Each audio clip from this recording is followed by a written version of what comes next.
Disclaimer: the following program features language not suitable for all audiences, and the expressed opinions found within this program are a reflection of those who feature on the PopCulture Effect podcast.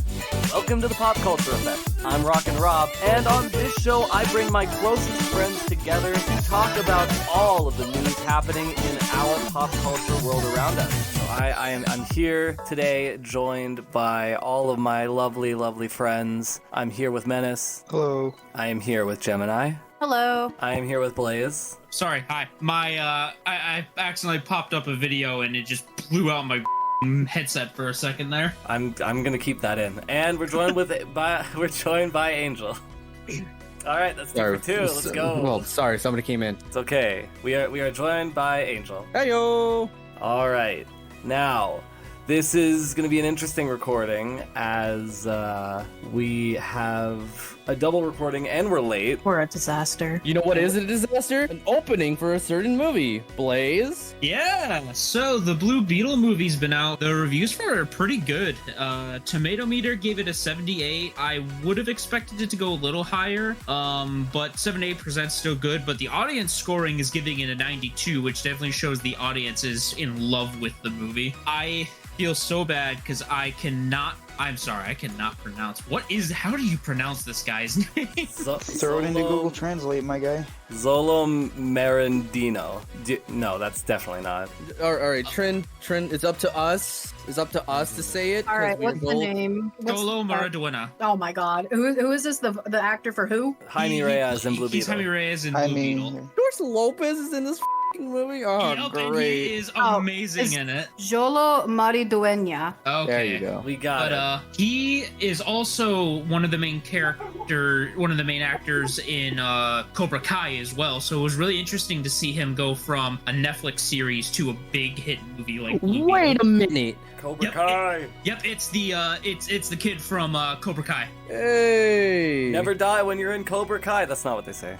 The movie, I watched it and I loved it. I loved him as Jaime Reyes. I loved George Lopez as the fun, crazy, like garage tech savvy Uncle Rudy. I just don't like him. I just don't like George Lopez as a person. That's why I'm upset. I'm really excited. But that's another story. I'm really excited for Blue Beetle because he's one of my favorite DC characters. I've always loved Jaime Reyes. Like, Ted Kord was never really my Blue Beetle, but I don't know. I just hope they introduce Booster Gold in the franchise at some point. He was the tech guy. He was meant to be the tech side of Blue Beetle. I know, but he's not the Blue Beetle, you know what I mean? It's like saying, The Blue Beetle, okay. They do reference Ted Kord a lot in this movie too, by the way. So for those that are fans of one of the older Blue Beetle characters, Ted Kord is referenced in this movie. Let's go. That's one step away from Booster what's the runtime? The movie runs, it's just over 2 hours. How would you compare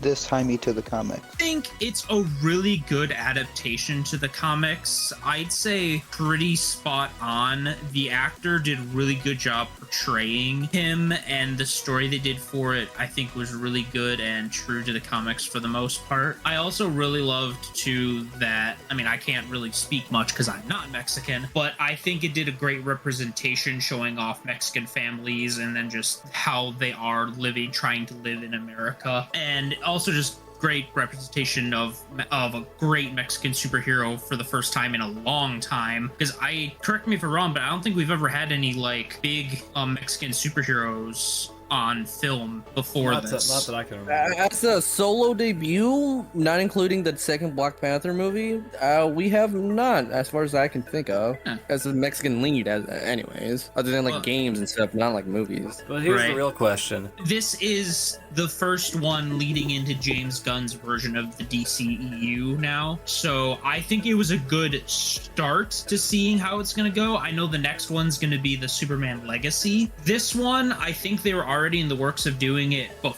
before James Gunn took over. So this one's kind of like that in between where they fit it in his world, but it was already kind of in the works, or at least talked about beforehand. So Superman Legacy is going to be the first one that's actually going to be one of James Gunn's full-on films that he starts with for his version of the universe. Imagine if he inevitably just cast Henry Cavill. That would be funny, but I don't know if Henry Cavill would want to come back to DC with how many times he's been pulled back and pushed aside. Yeah, no, Henry Cavill's gone. He's done with them. Henry Cavill has just gone. not had the best time as of late with creative endeavors. I don't give a f***. In my He's got opinion, his Warhammer movie coming out. Yeah, I'm excited for that. The He's Warhammer been movie. working on. That's He true. is such a Warhammer nerd. It made so much sense for him to be the main character in it. Can't wait. He will die on that hill. Oh, absolutely. I can't wait to see him make it 1-for-1 to the lore. Yeah, it's gonna That's what be. it's supposed to be. He had to fight against directors of Witcher to get them to follow it for so many seasons before before he decided to leave because they wouldn't listen to him anymore. They fired him, took him back, then he left because he, what everything was going on. But anyway, going back to Blue Beetle though, I think my favorite scene, which was in the trailer, is when Jaime basically summons Cloud's Buster Sword from Final Oh, that was Fantasy. great. Another thing I've been looking at is comparing to other, hero movies involving family members.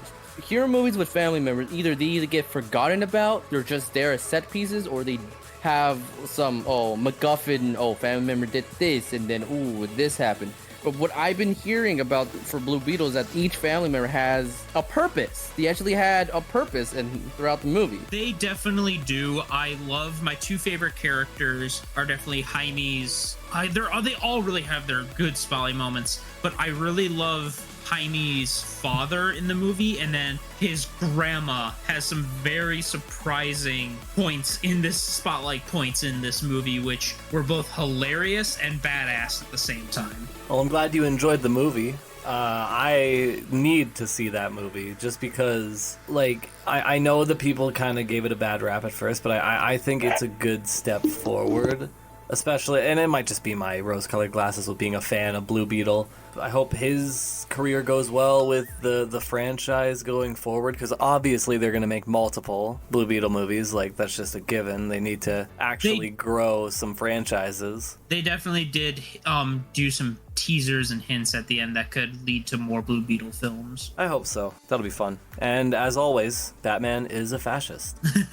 But you know who isn't a fascist? Spider-Man. And what we have here is, for the very first time, we have a Spider-Man sidekick in Spiderboy. Has anybody heard of Bailey Briggs? No. Nope. Not a clue. All right, and neither does any other spider person. So when we're talking about Bailey Briggs, the Spider-Boy, he was actually a character that was seemingly cut out of the main Marvel universe. In their latest crossover, it was basically seen that Bailey was erased from the spider totem by the totem dagger, which was used by an unknown spider, which was corrupted by Shathra, which was their latest enemy. And when Bailey Briggs was restored to the Web of Life, nobody was able to remember him. Now, Spider-Boy was able to remember all of the countless adventures he had gone on with Peter Parker and Miles Morales, and they had this great comic book where they looked into the life of Bailey Briggs now that he's in a world where nobody knows who he is. And inevitably, it gets to the point where Spider-Man hunts him down because he's like, I don't have a sidekick, I need to get to the bottom of this. And it's a really interesting choice that they use, because I kind of equate it to Wolverine's role in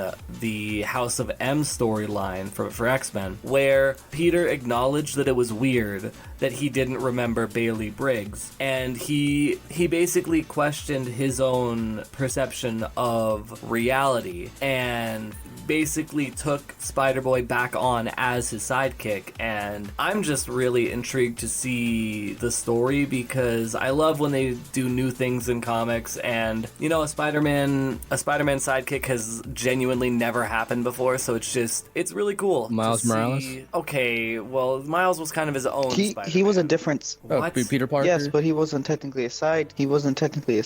He was his own Spider-Man. In some comics, Peter does die, so Miles take up up the mantle. Because I was gonna say, yeah, that's what I was going at with that. Yeah, because Miles' whole history is that Spider-Man Miles' died. universe, in to... Miles' universe, Peter's dead, so he was his own Spider-Man, and then he met the other Peter Parker and learned the ropes from him. Yeah, so if anything, Miles is his own version of Spider-Man, whereas Bailey Briggs is genuinely just a fully brought-up sidekick alongside him. Subset does kind of have a point in the sense where, yeah, he's not a traditional sidekick like Robin is a sidekick to Batman, but he is a sidekick in the sense where, as with Robin, eventually he grows up and he learns the ropes and he becomes his own hero and everything. And I think that's what Subset is trying to say, is that, yeah, Miles does become his own thing, but for a time he is a sidekick to the alternate universe Spider-Man who shows him the ropes. I mean, yeah, he's not like, constant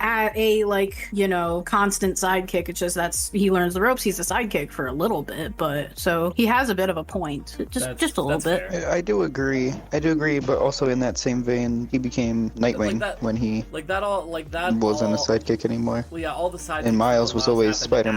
The thing is, Miles might be the only difference between like Robin and Batman and Spider-Man is that Spider-Man are living day by day, doing their own stuff, also defining what's meaning to be Spider-Man, but they're also incorporating who they are to be Spider-Man. So Miles Morales he is his own Spider-Man, but he's still technically a sidekick because he still hasn't found the meaning for him to be a true Spider-Man. Well, I mean, the sidekick has his own movie franchise, so make of that what you will. Like, yeah, DC but when he first started off, like, he was a sidekick. DC genuinely made the joke in their most recent Teen Titans Go movie where Robin wanted a movie and everything got a movie. Like, you do realize, I hope everybody knows that Bat Car show, like that Bat Car Kids show is real. Like, that's a real thing that happened. Yeah, I know. I will add, I think it's very interesting with this character, like everyone's forgotten him and like they've done all this stuff with him and they just don't remember him anymore. Kind of reminds me of an X-Men character that their literal mutant ability is that if you look away from them, you forget they ever existed.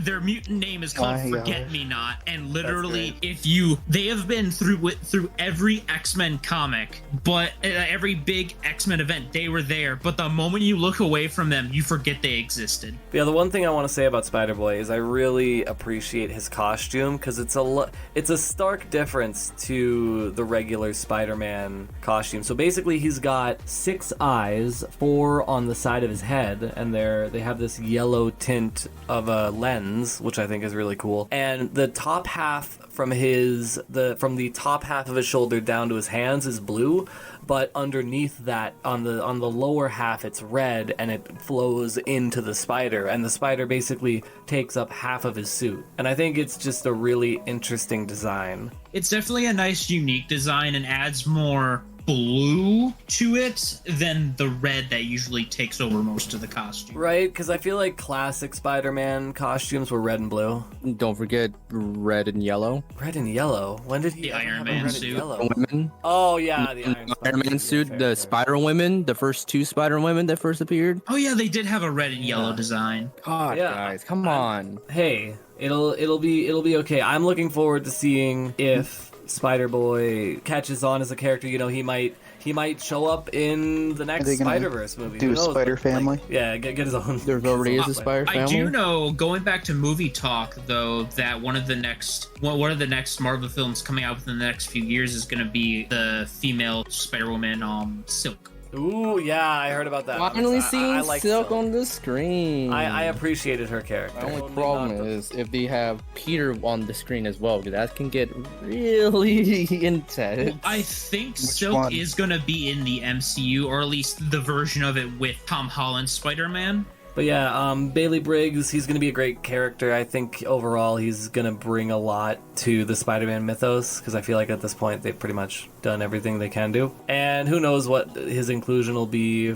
whether there's like any internal leaks about potential involvement with other like video game franchises or any other like properties that they want to introduce this character in to kind of bolster his initial interest in fans' eyes. But the one thing that I know will definitely intrigue a lot of people's interest is this leak about a Slime Rancher movie. So Gemini, why don't you take us through that? Well, if you are familiar with Monomi Park's game, Slime Rancher, it was one of the highest rated games on Steam, especially, and I think across all platforms, because it was on all platforms back in 2016.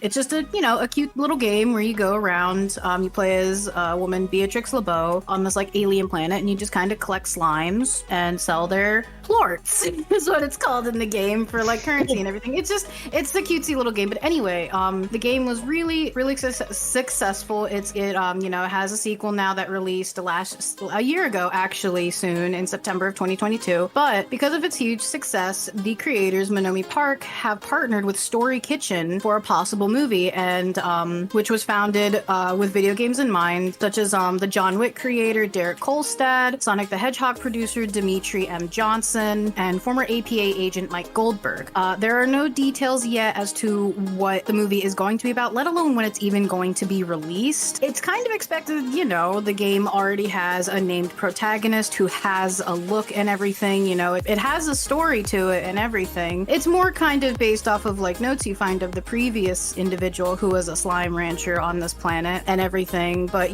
they have released no information due to the fact that I think this is a very recent partnering that the studios are doing together. But I'm rather excited because I really loved Slime Rancher. It was such a fun game. I haven't played the sequel yet, but that's because it is still in early access, and I would rather play it when it's fully released and experience it all in one go versus, playing it a bit, getting so far, and then having to replay it again with each update. I'm not a big fan of doing that too often. So yeah, we don't have much information on when it will be released, but it does seem like the rumor is, for the most part, true, because the co-founder of Monomi Park, Nick Popovich, said he is rather excited about this partnering and a potential movie coming to light, but it does seem that, Story Kitchen is rather more focused on other film and TV adaptations of other games, which I did find in this little bit. They did kind of say which ones, which looks like they will also probably be doing Streets of Rage, Sifu, Splinter Cell, Toe Jam and Earl, and Tomb Raider, which I thought they've already made enough Tomb Raider movies, so that one I'm a little not too sure about. Well, they did. It depends because this reboot was supposed to be a set trilogy, and I think this is the third game in that trilogy that's supposed to be coming out. Okay, well, regardless, if it looks like they have a team together that, worked on John Wick, Sonic the Hedgehog, and everything, I mean, it's possible that it could be a pretty decent movie. Again, there's no information. It could be an animated movie. They could go live action with how far. I do too, because they could replicate how cute the slimes do look, because the game does have like a very cutesy style to it, like stylistic look, and I feel like trying to make that live action, they could do it with how far like computer generated graphics have come and everything. I'm sure they could manage to still make them look cute in a live action setting, but I definitely feel like just with the environment and feel of the game, it's probably better off as an animated movie versus a live action. But you can control every element when you're dealing with a live action setting. Like, it's going to look really wonky when your live action human is just in a green screen space surrounded by computer generated objects. Yeah, because, when they do that, yeah, it is very possible to do that with computer-generated live-action stuff, but I know it's probably going to look very wonky in certain parts because, the person who is going to more than likely be Beatrix or whoever the main character will be, they could even attempt to do, like, a prequel movie and what happened, before the game of Slime Rancher. Again, no information has been released yet, but it could be something like that. It could be, completely different character in a different part of the world because she is on an alien planet. So, no idea what they're going to do. But I really enjoyed the game. So I'm rather excited for this movie. If it does follow through, because of how early it is, they probably haven't even made it to like the basics of movie making yet in this project. So it could get released in a couple years, might be a while, or it could get stuck in, development hell. Yeah, it could get stuck in development hell. It's hard to say, really, but if you really like Slime Rancher, there's a movie hopefully on its way eventually. Said I low-key got addicted to Slime Ranch. I did too. See, and for me, I never played it, and even I can really appreciate the animation style and the overall look of the game, and I think it would really translate well to a movie. Oh, definitely. I could see them doing something with the muck, which is like the enemy you face in the game. Yeah, because that's how I could see a plot going of maybe the muck is getting out of control and it needs they need to find the cause or the source of where all this muck is coming from. That's why it's hard to say what they'll do, if they'll follow the exact story of the original Slime Rancher, if they'll make a new story, if they'll even do a prequel, because like I said, the story, how you figure out the story of Slime Rancher is these little notes left behind by the previous person who was there, so maybe they could do a movie explaining kind of his story. I think it was this old man or something. You don't really see who it is, it's just notes that are left behind, but they could do something like that and everything. So I think it's gonna be a very interesting thing to keep an eye out and a potential gem for the silver screen. What slime would you like to see the most? Which slime do you like to see the most on screen? Oh goodness, there were so many slimes that I thought were really cute. I really hope that they show I really hope that they will show how there can be variants of the slime where you could combine them in a sense. But I really, really hope that they show the gordos, which are the really big giga fat slimes that just sit there. And then my Dragon Prince slime? I can see them doing a cat gordo. I know. I hope they do too, of the cat slime, or even I think there was it was kind of was it the Tanukis? It was something where it was a feral cat-like slime. That one was really cute too. I don't remember its name. They have a raccoon one in number 2. I'm saying I haven't played it yet because I want to wait till it's out of early access, but I've been tempted to download it. I'll admit it's every time I scroll past it, it's play me, and I'm no, not yet. I have to wait. See, and the fact that this movie is coming from a video game, essentially, I would love if they implemented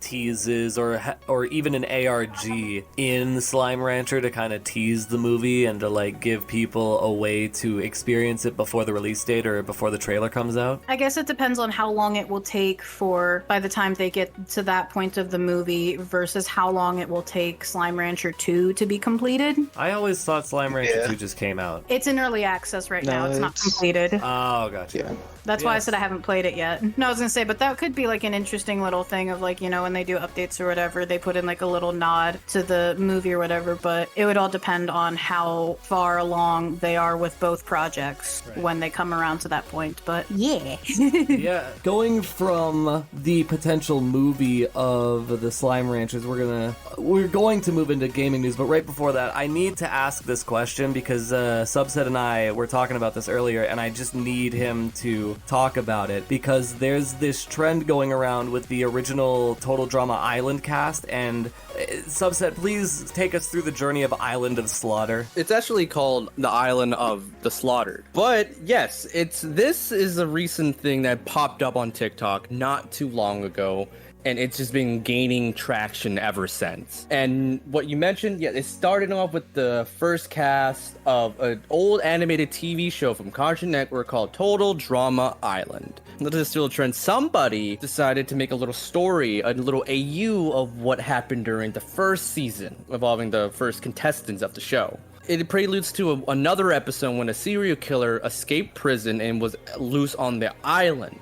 So they were trying to make a little game out of it, but until near the end of the episode, they found out, yes, there was an actual serial killer on the island, and nobody was severely hurt, just terrified, surprised, and a bit confused near the end. But with this AU that somebody started, somebody made pictures, pictures of the characters that died, and they made a story. What happened following the first season, the serial killer ended up on the island. They knew, and slowly, one by one, some of the campers ended up murdered, and then eventually Chris was one of the murdered when he went back. How it went down, Chris McClane, the host most of the show left them for dead on the island while they tried to hide and try to escape the killer within the island. That seems like something Chris would do. I hate how they recasted him, by the way. I'm sorry. Oh, his voice? Yes. Yeah, I'm so upset. Real quick, I am still reeling over the fact that you had to preface that Total Drama Island was an old show, because I remember watching that as a kid, and you just slapped me in the face with how old I'm getting. Yeah. Because, that show did come out in, like, what, the early, mid-2000s or whatever? See, because, like, when I think of Total Drama Island, I think of the new seasons, but, like, back in the day... The OG. See, I'm gonna do a quick fact check right now. I was gonna say, nah, I don't think of the new seasons. I think of the OG, like, the original cast, the original show. Like, I don't think of what did they have, like three? Because I remember, they had the original, then they had a second one where it was like Total Drama Action or whatever. They had one where they went around the world, and then they had another one where it was a reboot, and then they had another one where they were babies. Yeah, that was the most recent one that I heard about. I watched like an episode of that because like my nephews had it on, and I'm like, what the f is this shit? Well, by the way, it's not really a reboot. It's a mixture. It's an own little universe. It's also involving some characters from another show called 16. Oh my god, I remember that. I actually really enjoyed that, not gonna lie. I really enjoyed 16. That was a good show. I gotta check this out. But by the way, just to before I give it back to Angel for his Slaughter of the Islands, Total Drama Island's first season came out in 2007. Me, holy shit! No shot. No shot. I was 9 years old, baby. Yep. I need to do a quick math to see how old I was. I was 10 when that first aired. Holy shit! Oh, we're all old. We're all aging. It never ends. Aging never ends. Oh my god, I was 10 years old too. God help me. Holy shit, God help me. We were all children when this show came out, and look at us now. We're a brain dead podcast. Anyway, with the Island Slaughtered, half of the contestants, if I remembered, or an odd number of contestants, were murdered. Specific characters were murdered throughout this little snippet. It all started. It is only on like art that the creator did of the deceased, and wrote a little tidbit on what happened and how did they got there, how they were found by the killer, and etc. And ever since, people has just been adding on, and to a point that it became like one of the top trends on TikTok, as far as I can see, slowly reviving a one Ted fandom, seeing not a lot has happened until recent years. So much so, it made me rewatching the show again, which has been a nice time, and it reminds me of something so simplistic during my childhood, which I definitely should not be seeing, because I remember that show earned its rating during the time. The only problem that I have with it is that Netflix have the censored version, and yes, Total Drama Island has two versions, the censored and the uncensored. And luckily for me, I was able to Cartoon Network release the uncensored version when they first aired. Are you talking about like one of the ending scenes with Heather? Yeah, because I think Heather got her top ripped off in one episode. Yeah, I was gonna say that's exactly what you're talking about, right? And some scenes they cut out when they curse, like one in the first episode, deadass, they cut out when one of them said, "Oh shit." You're reminding me, I think, the reason why like 16 ended up like, I think that show got like canceled, not in like, the traditional way that or the modern way of canceled, but anyway, like I'm pretty sure because they were kind of pushing the boundaries with that, because I remember there were multiple scenes where like they subtly implied things that were not meant for Cartoon Network. I mean, and I'm pretty sure that's what killed the show. That show should have been an adult swim, because there was literally scenes where they were like, some of the dudes in it were like in the air shafts, basically watching like the dressing rooms as they fall in on the girls while they're practically naked during it. Dude. Yeah, and like I recall, like I think there was like one scene, something to do with like, I think they were on the phone, and like it was it the like skater blonde dude and the blonde, like the dumb blonde chick? I don't remember. This is such an eldritch memory, but like, yeah, I do remember that there were some like subtly bombastic side-eye looking episodes for Cartoon Network, and yeah, that show sadly didn't They last were long, but it so was good. it was. I actually liked that more than Total Drama Island. I remember watching it every time it was on. I really liked it. The characters were really good. Like it was a really good show in my opinion. I love Total Drama Island. Like the first season by far was the best. I love Chris McLean. I love Chef. I love for Total Drama. This is the first season. If you guys want to check the Discord chat, I found a cursed image. Oh my god, no. Get that out of Jesus here. Christ, no. Blurst. It is the And the cast of funny thing 16 is, color swap to 16, Total Total Drama Island, and another show you guys remember called Surf, where it was on a Surf's resort. Up? Wait, okay, what's this It was crossover Surf's you're Up. talking about? Because I'm trying to find was- it and I can't find it. Oh yeah, Rama. It's just Chef and Chris, mostly Chef, running a daycare, and that daycare has certain characters from different seasons of Total Drama Island and characters from 16 interacting within that as kids, which is really funny because you see certain contestants from Total Drama Island interacting. and Wait, it's yeah, just, it's a great what? time. Wait, hold on. It wasn't called Surf's Up. That was the movie Canadian. with the penguins. This was called Stoked. Stoked, there it is. Yeah, there it is. Yeah, I remember That that. lasted like one season. They planned to do Literally more, but it all had the wasn't really same art popular. style. They should have done like a giant triple crossover between these shows. Oh, Aside from like Canadian. baby show. I think my favorite character from any of the seasons of Total Drama Island would probably have to be Mike, the one with the split personality disorder. Right? Oh, I loved Mike. Mike was great. Best man right there. Favorite Yeah. character, dude. I'm so stuck on so many of them because so many of them were fucking great. How far into this trend have people gone for the slaughter of the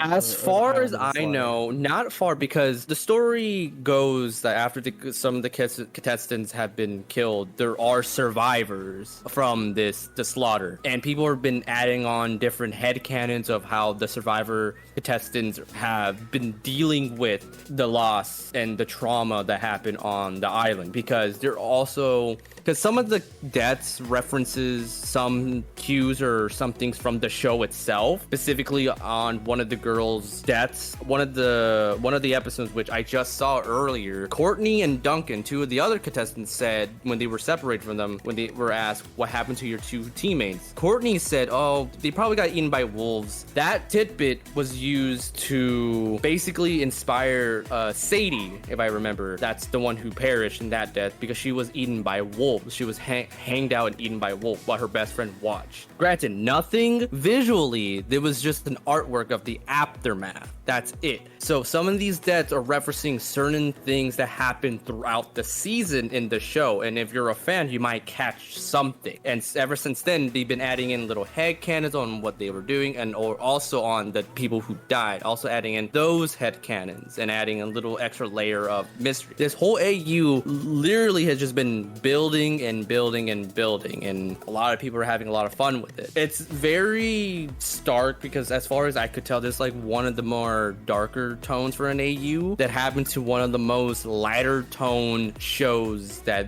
in my opinion, have been made. I mean, I'm glad that TV shows that old can still have that kind of like fan dedication where people will go out of their way to make their own projects for it. Yeah, like this. The thing is, if I remember when I was looking through, the creator of this was 14 of this AU. Are you serious? Yes. If I can probably look more into it, but this is what I've been found from the first person who posted the AU. It was like somebody who is 14 years old who created this AU. That's unbelievable. And ever since then, they just been going off, That which gives is me the funny same- because I saw a little tidbit of a little thing called showing the creator of FNAF, saying, oh, I created the most disturbing thing ever, or then the creator of I forgot, but they were showing to people who created like horrifying AUs or games and stuff like that, and then they showed this kid like, oh, because they also showed their ages of when they created their concepts. Well, this kid created this concept at 14, and it's a really good concept because it has concrete deaths involving the characters on how they perish, but also referencing of certain things from the show. So it's,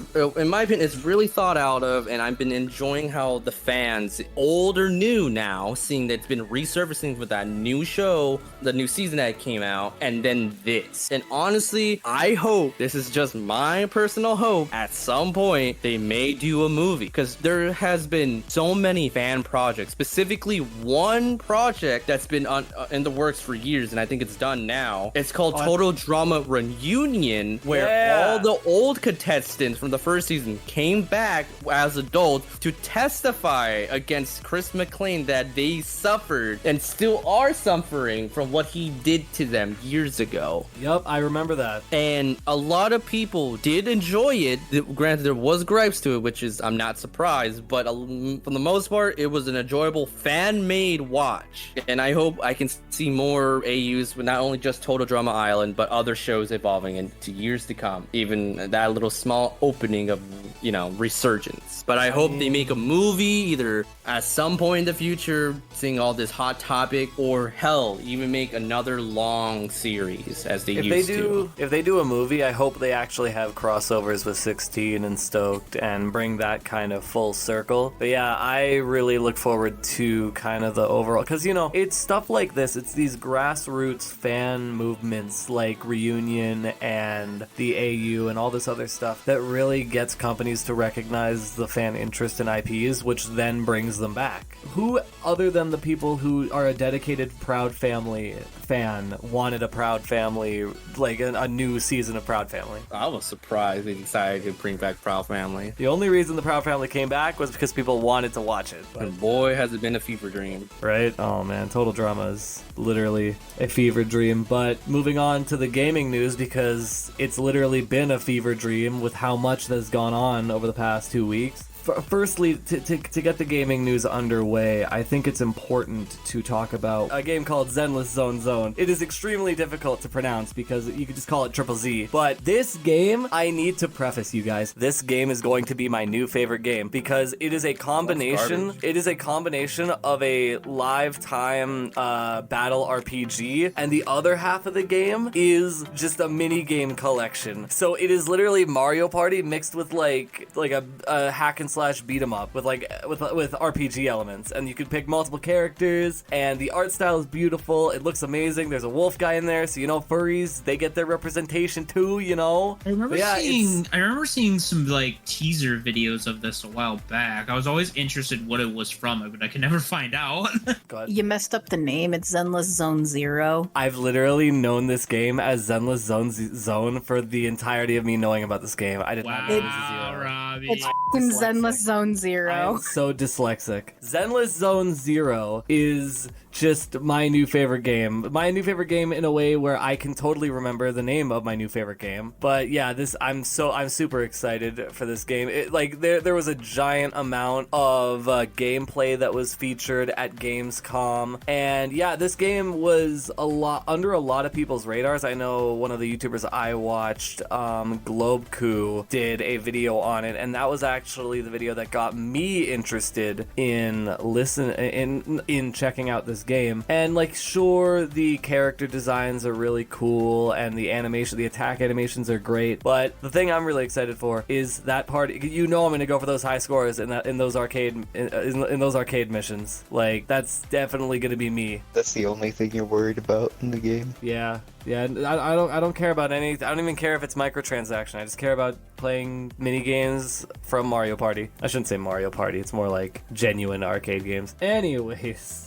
And the wolf furry man that I know you're gonna thirst over. Hey, I'm not gonna be thirsting over it. Other people will be, because that's just how the internet is. What about that this other character I find who's a little concerning in looks? Hey, that's just the creative intention of the creator. We can't judge them. Yes, we can. We can't judge them on the choices that they make in creating their characters. Okay, I can, because I do it for anime, and I'm a degenerate. That says a lot. There's Degeneracy. Oh man. But yeah, going from a game that I'm extremely excited about. I think it's important to talk about one of the most popular franchises that have been popping up. Gemini, you looked into Persona 3 Reload. What's going on with that, and what information has been provided? So, if you are familiar with the Persona series, it's been around for a while with,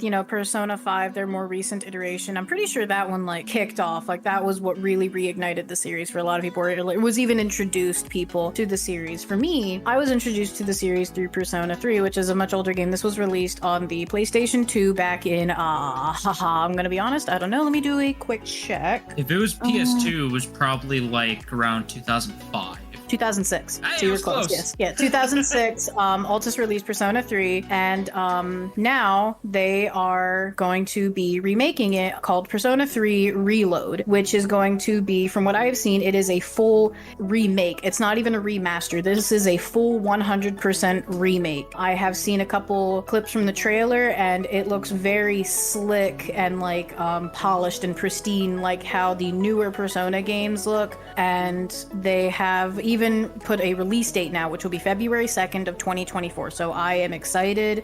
I am going to go full weeb next year. Isn't it going on Game Pass too? Like they put all the other Persona games on it? Possibly. I'm not 100% sure. I do know it is already available to pre-purchase on Steam. If you are interested, you can already go to Steam and pre-purchase it and everything. And I'm really glad that they are remaking this game because in my opinion, it is, and granted, maybe this is my nostalgia hardcore kicking in, but I feel it's the better. It is probably the best one. I played Persona 4 Golden. It was pretty good, but I didn't get that same feeling. I didn't touch 5 because I remember watching a little bit of them this looks lame. I'm gonna be honest. Persona 3 gripped my weeb heart and just ran with it. And I'm really excited that they are remaking this because I remember literally, I think 6 months ago, I had to hunt down a copy of this bad boy for the PS2 and it was pricey. Yeah, a lot of the Persona games are getting up there, especially they are. Persona 2 Revelation is over $200. Oh yeah, to get a copy of a lot of these older PlayStation Persona, yeah, it's expensive.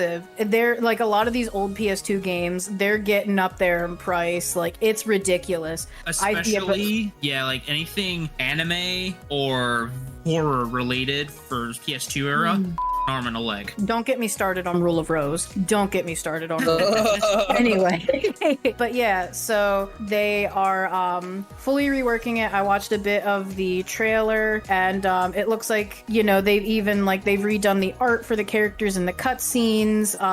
Because with Persona, they have the cutscene play, but then they also show the little artwork of the character kind of portraying their emotion slightly. They've redone that. They've redone the cutscenes and everything, and it looks very well done because in playing the original, it was good, but it definitely was a product of its time, I will admit. And when I had found out that they were releasing them on Game Pass, I was excited, and then I saw that it was the PlayStation Portable port, and I was very upset because that's the worst version of the game. I will say though, I'm really excited for this one to get remastered or just completely redone because, like you were saying earlier, Persona 5 is what got me into the Persona series. I loved that. I loved the Strikers sequel they did for it, and I'm starting to look into the older ones, but I really want to try 3 out with this new version that's coming. Oh yeah, definitely. I really think it's a good idea that they're redoing 3 because of the fact that, yeah, Persona 5 is what really kicked off the series with newer people and probably what dragged back the old fans back into the series because it was a pretty big jump from Persona 4 to Persona 5 because if I recall, I think Persona 4 was originally released on what was it originally released on? Let me double check here. That was released in 2008. So then Persona 4 was released in 2008 with Persona 5 being released in 2016. That is a massive gap between the two games. So I'm actually very happy that Altus is reviving this series.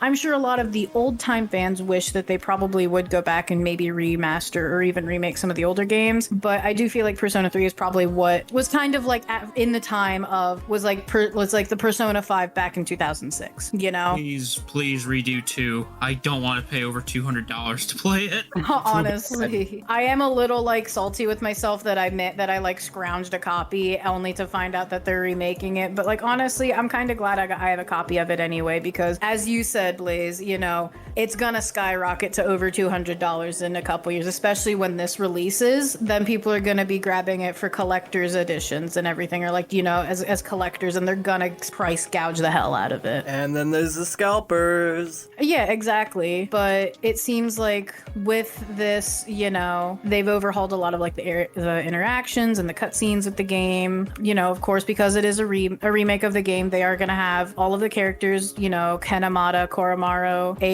I guess, I think was how she was pronounced. It's been a hot minute since I played the game. They, you know, the dungeon crawling system, and I think something that I really liked with the game that they didn't do in the other ones was how they evoked their personas. I thought it was really cool, but also kind of like, concerning, because I think in Persona 4, they just like snapped a card or whatever. How did they do it in 5? How did they like evoke their personas in 5? They literally rip off the mask that's attached to their face. So like rips the skin off their face. Which is the one where they shoot themselves in the head? That's where I was just getting at. In 3, they literally shoot themselves in the head. They have a gun and they just hold it to the temple. My favorite Persona game, even though I don't play Persona. ESRB ratings be damned. Yeah, like that's another, like, you know, I just thought that was kind of cool because, you know, in literally in the beginning of the game, when you first get there, one of the characters is like wigging out and she just whips a gun on you and you're like, what the what happened? She like just whips a gun out and you're like 10 minutes into this game. Love it. American experience. Yeah, and by 10 minutes, I mean, you just watched a 10-minute cutscene. Wait, really? Pretty much. Like, this is literally like after the beginning cutscene. You haven't even like controlled your character yet. Oh my god. You get held at gunpoint. Dope. Yeah, like that is the only tragedy with these games is they are so long. I haven't even beaten 3 yet because I just don't have the time. These games are so long. Oh, but I am still excited for this game. I am definitely probably going to pre-purchase it at some point, probably within the next couple months, and then I am probably going to sink too much time into this game when it releases because I have a problem. Be like right behind you on that because I really want to play this game. Apparently, there is a special edition that you could get where you could pay, you know, about $120 to $200, where you get all these other little tidbits, like, you know, like an art book, some costumes, the original soundtrack, an armband, because, you know, they're part of like a club for this or whatever, and a figure. So if you want to arm that you paid for. Yeah, so if you're willing to, you know, sell some of your kidneys and, you know, your limbs, you can get a little anime weeb figure as well. It's worth it. Hey Gemini, quick question for you.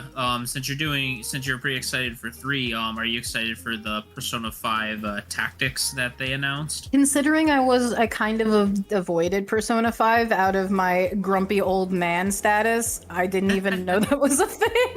I'll be honest, when I heard about Persona 5, I was like, back in my day it was Persona 3 and it was so much better. Oh my god.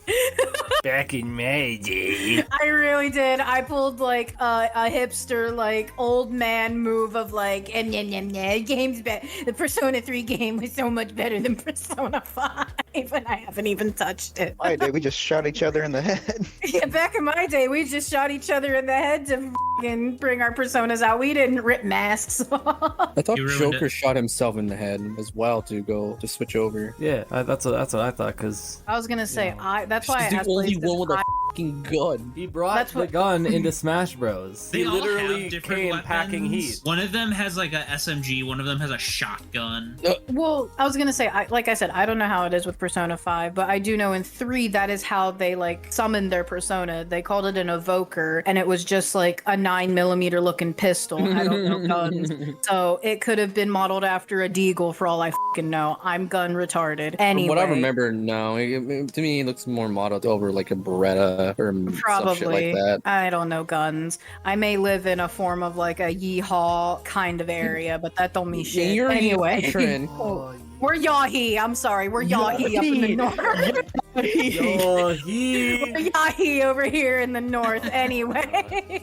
Going from Persona 3's new release, which I'm hopeful that it'll cascade into us getting more Persona games on the Xbox, but that's beside the point. Oh no, it is coming. It is actually releasing on all platforms. Oh, I did that's notice great. that. So yeah, it is releasing on all platforms. So yeah, for you on PlayStation and Xbox, you'll still be able to play.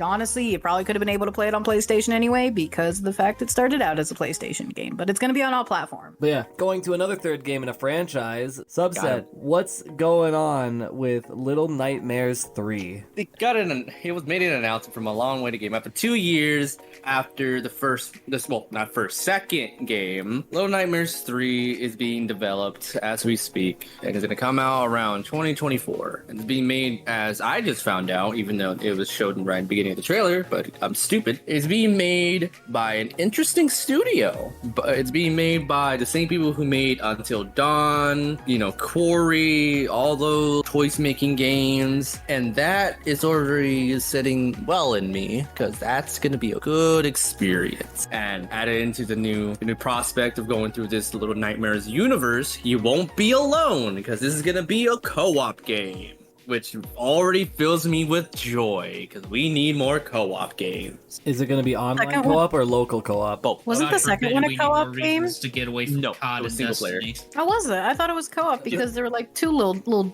duders running around. I think They were, but it was single player. That's what a lot of people were wishing when the second game came out, that it was 2-player. But seeing those answers were answered with this little installment, which is going to be grand. Also, just like how recently I found out, just like how Calypso Protocol came out, Little Nightmares 3 is doing a promotion and posting on a podcast of audio diaries within the game's universe. You're following somebody and they're talking. I haven't dabbled into it yet because I recently found out at the middle of this recording. But yes, it's taking a note from Calypso Protocol before the games came out to get you invested into the world even more. So if you have a chance, take a look. And it's called, the podcast is called The Sounds of Nightmares. And they have 2 episodes up as the point of this recording that you can listen to and get a little bit more info on the little universe. But that's really cool. Yeah, this little game is going to be a really interesting part, seeing that you can bring a friend along and travel and traverse this little chaotic world. And I'm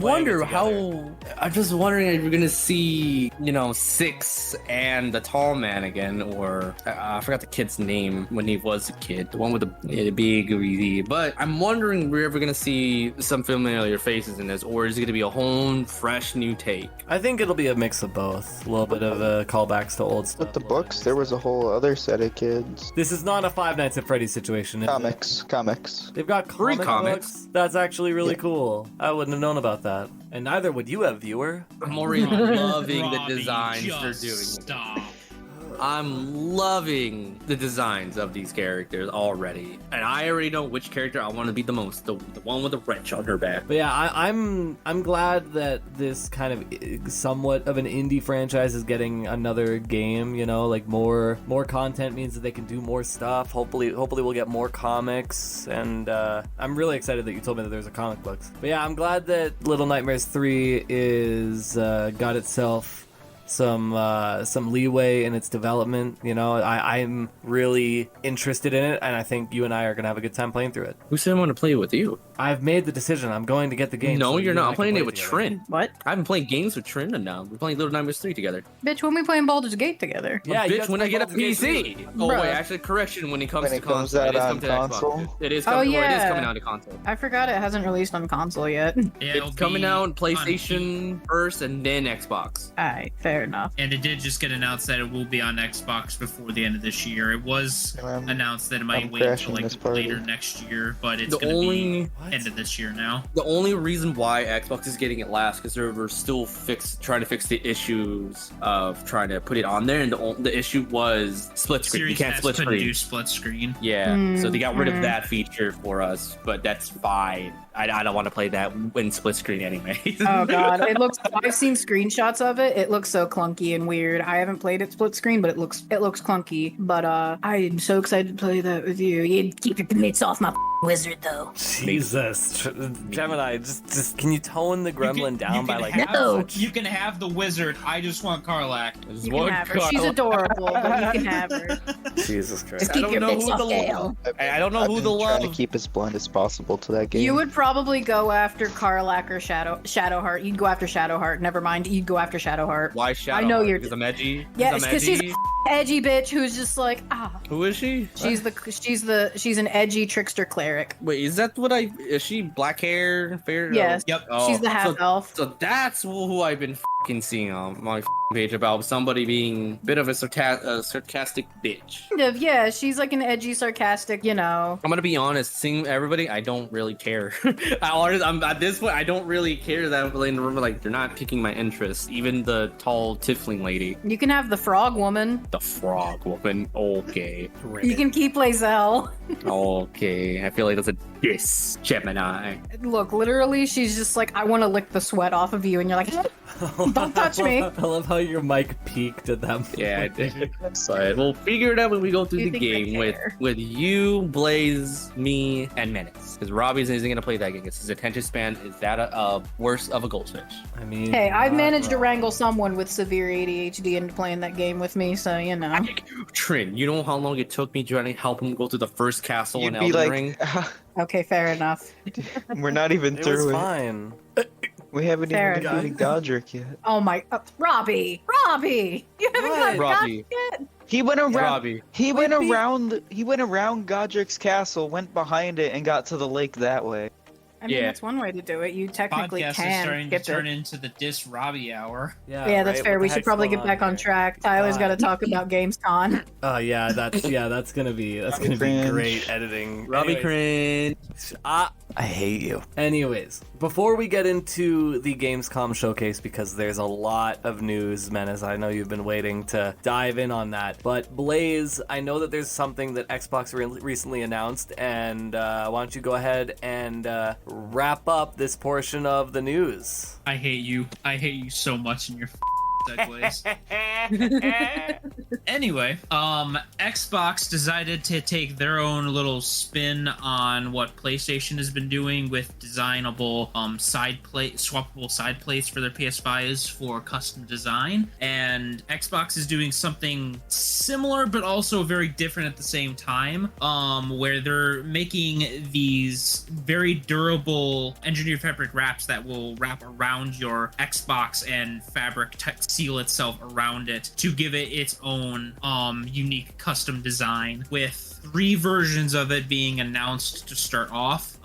2 of them being $44.99 coming out on November 10th, being a Arctic blue camo and a mineral white camo design, and a limited edition version they're going to be doing that's going to be coming out October 18th for $49.99, a Starfield designed one. You can't do like custom images or anything though. There hasn't been any announcements of them doing like custom images or anything, or if they're going to be doing any more types of wraps after this, but this seems like just their segue to like start it off, see how everyone likes it, and if they want them to keep making it depending on how this first batch does. But from how it looks, I think it looks very sleek, and I think it really also helps protect it, giving this like thick fabric around it to basically protect the system as well, which is kind of a nice touch on top of it just looking nice instead of it just being black. So it is actually a thicker fabric. It's not just like a plastic wrap. From the looks of it, it's like a plastic back to it, and then on the front of it, it has like a cover over of like a bubbled fabric around the plastic. That's good.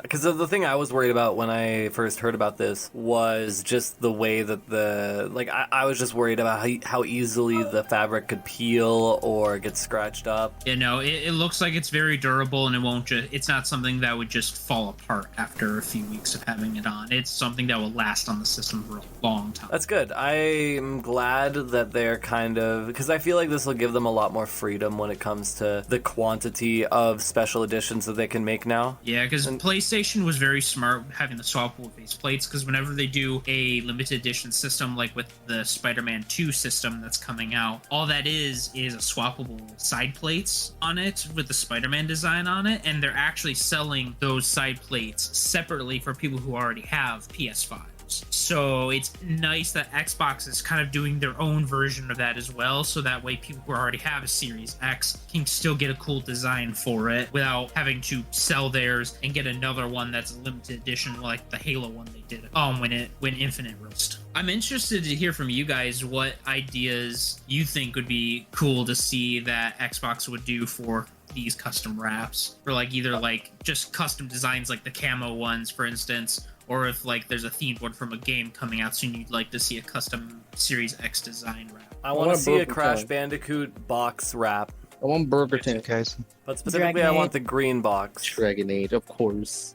And obviously, I feel like a good one would be like a Gears shout out or Call of Duty shout out. Maybe an RCHD wrap, Bioshock, Big Daddy wrap. Oh, I don't like the way that sounds. Damn, Robbie, you like them? Stop. Big Daddy wrap, don't you? No, I don't like Big Daddy wraps. I really liked the design of the Halo Infinite Xbox, so I think it'd be really cool if they did a wrap of that one. But right? Halo Infinite has been out for a while, so I don't know if that one would get track record to sell Halo wraps. Infinite. It had so much potential, and it disappointed on so many levels until now. But yeah, going head first. Half-baked games. What? It's just one of those half-baked games. Yeah. I mean, hopefully they can turn it around. Menace. There has been this giant showcase that literally ended on the day of us recording this episode. So I know you have just a metric shit ton of notes about all the new releases, so please take us through it. Okay, so I'm gonna try to get through this at least decently fast. But okay, so Famous Starfield's last got a words. live-action trailer. Yeah, along with Todd Howard coming onto the ONL show to show off new gameplay for. We had Armor Core 6 that just came out. We got Zack Snyder Menace? revealed Rebel Moon's Your mic cut out there. yeah, I know. We had a Rebel Moons trailer. We had new Call of Duty gameplay for Modern Warfare 3. Alan Wake 2 had a new trailer that showed off the Dark Place, which I believe is really cool. Mortal Kombat 1 got a reveal for the 2 new fighters. Diablo 4 Season 2 is going to add a Vampire Hunter companion. Tekken 8 got a release date revealed. I actually did not grab that one. Assassin's Creed Mirage is the newest one that's going to be coming out, and that's going to be centered in 9th century Baghdad. Cyberpunk 2077 2.0 update is coming out along Phantom Liberty. We got Sonic Superstars is going to be released on October 17th. Sonic Frontiers, the Final Horizon update will be coming out later this year as well. Quantum Dream, Quantic Dream announced a new game called Dustborn. There's a new game coming from the same studio that has created Untitled Goose Game.